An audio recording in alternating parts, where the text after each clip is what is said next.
Today we're going to be doing lesson 2-1, where you are writing equations.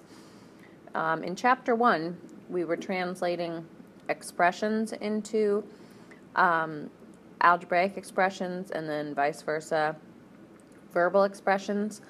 Here we're going to be doing the same thing, but we have an equation instead. So we talked about the difference between an equation and an expression. And the difference would be that there's an equal sign when you have an equation. So we are looking for words that represent the equal sign in the next couple of sentences. So this sentence, we need to translate the sentence into an equation. So the sentence in blue, and we're looking for key words to highlight. So if you think about 2 plus, the word plus would be an important word to highlight.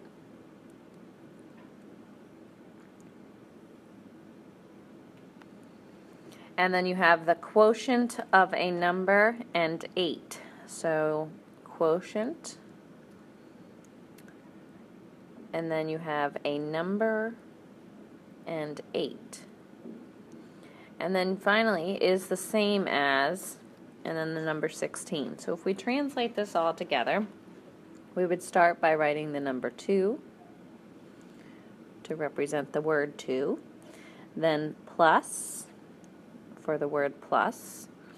Then you have the quotient of a number and 8. So we're going to put that together as division, and the words a number represents a variable usually, so we could say that is n.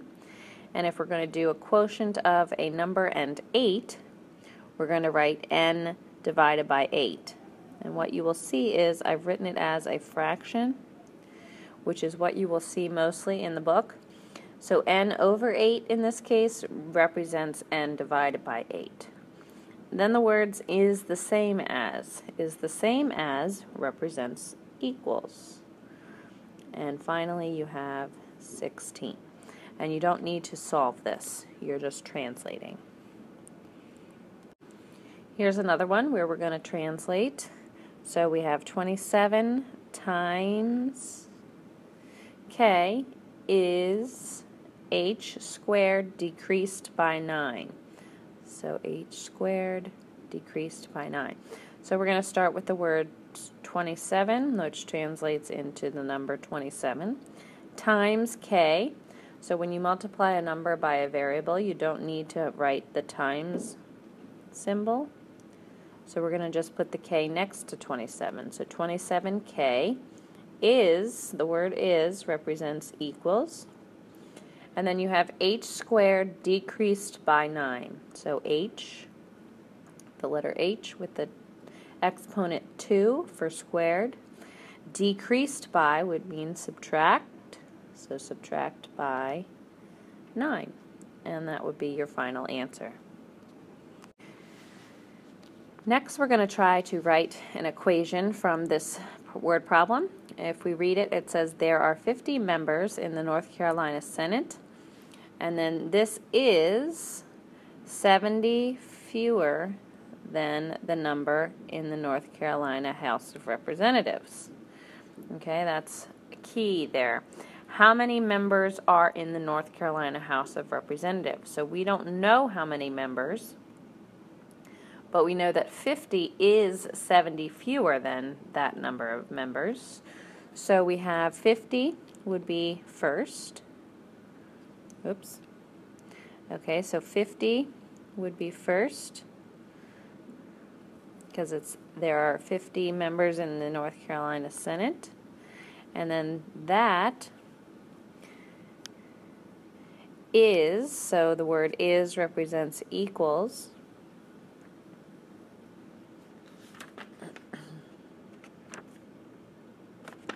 So you have 50 equals. Then it says this is 70 fewer than the number in the North Carolina House of Representatives. Well, we don't know how many are in the North Carolina House of Representatives, but we could do R. And 70 fewer than would be R minus 70. And that would be your equation. If we were to solve that, we would just need to get the r by itself. So we do the opposite operation to minus, which is plus. Whatever we do to one side, we do to the other. So I added 70 with the 50. Then the 70s cross out with the r, so r would be 120. The next part, we're going to translate the sentence into a formula. So we might have more than one variable here in our sentence. So we need to read the sentence first, looking for key words. So we're talking about a right triangle, and it says the square of the measure of the hypotenuse, which they're labeling C, is equal to, so all that goes together, the sum of the squares of the measures of the legs, which are A and B. So we have hypotenuse C is equal to, so C equals, oh, I'm sorry, it's the square of the measure of the hypotenuse, so C squared equals. And then is equal to the sum of the squares, so we're going to add A squared plus B squared to represent our legs, the squares of the measures of the legs. And that would be our formula. And this should look familiar to you. This is called the Pythagorean theorem.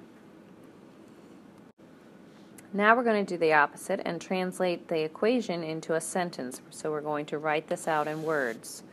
So we write out the number 15.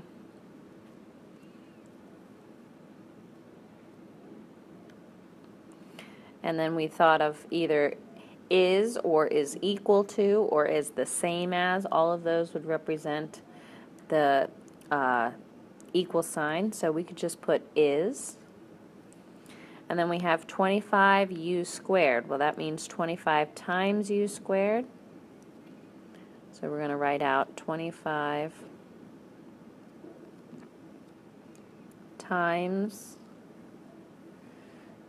u squared. And finally, we have plus 2, so we write out plus 2.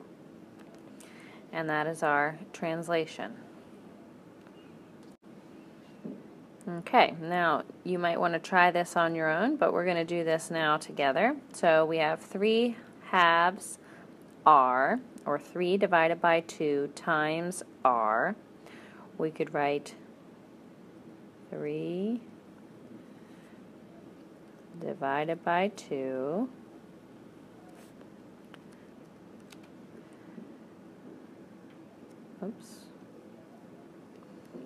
and the fraction bar is always going to represent the division operation. So 3 divided by 2, oh, messing up here, times r. We don't have to get fancy here. We could just put minus to represent the minus symbol. T cubed. And then is the same as, maybe we could do that as our equals instead of just is. And we would write out 132. Now for space here, I'm not going to write it out, but you would write out the number 132 to finish this. So you have 3 divided by 2 times r minus t cubed is the same as 132. Finally, we're going to use our creative genes here to try and write a problem based on the given information. Now, I'm going to write a particular problem. Your problem does not have to match my problem. So you might want to try to come up with a problem now and then look to see what I came up with. But you're given just 3 things. You're given that the variable P represents Beth's salary, so how much this woman makes per year is a salary. Then you have 0.1 times P represents the bonus. Now if you think about 0.1, that represents 10%. So 10% of her salary is what that means with the bonus. Then you add the salary plus the bonus, and you get 525.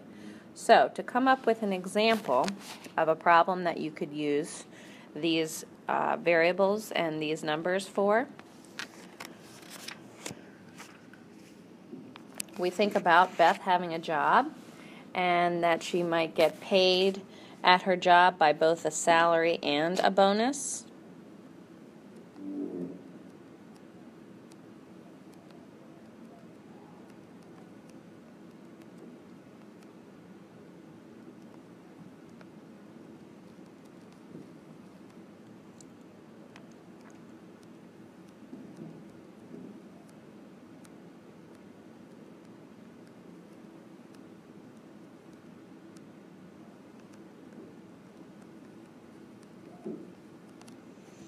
And then, like I was telling you before, her bonus is 10% of her salary.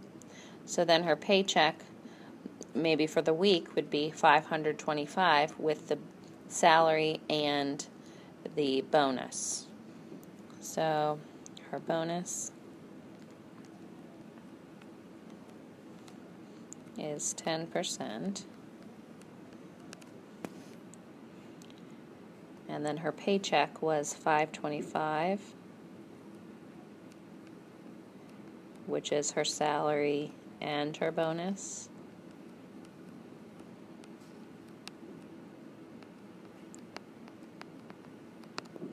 So we're thinking, how much is Beth's salary? Or P?